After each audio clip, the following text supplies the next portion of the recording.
Magandang araw, samahan nyo kami sa pangalawang araw namin sa Edna's Beach and Campsite.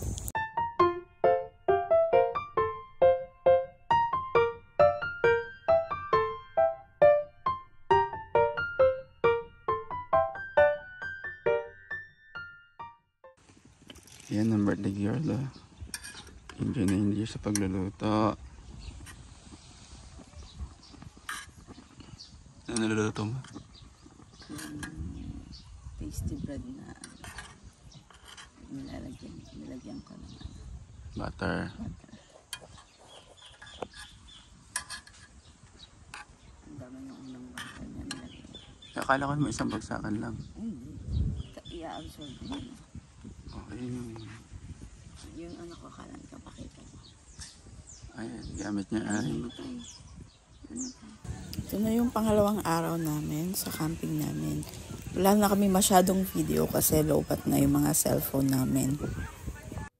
So, on our second day, kwentuhan na lang, konting relax, and ine-enjoy na lang namin yung sceneries and yung mga simoy ng hangin. So, yan. Dito kami natulog nung gabi.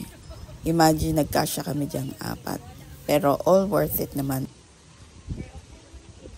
So, overall, masaya ang pagpunta namin ng Calatagan. Napakakalma ng dagat at talagang marerelax ka. Walang kaingay-ingay. Puro mga bangka lang yung makikita mo. Magandang sand.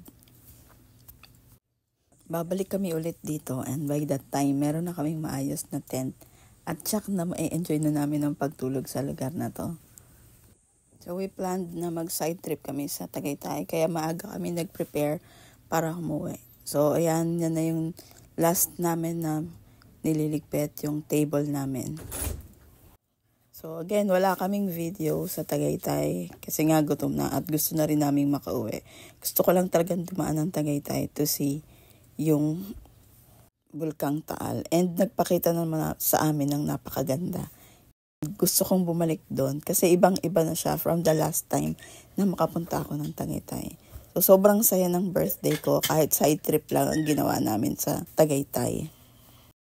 So ito yung weekend na nagbiyahe kami ng napakalayo at napakatagal. Pero weekend na masaya at wala akong naramdamang pagod. So bye-bye Edna's Beach and Campsite. See you soon again. By that time, kompleto na ang camping gears namin and i-enjoy namin mabuti ang stay namin sa inyo. Thank you din sa panonood nyo. Next time, panoorin nyo ulit ang bago naming adventure sa camping. Bye!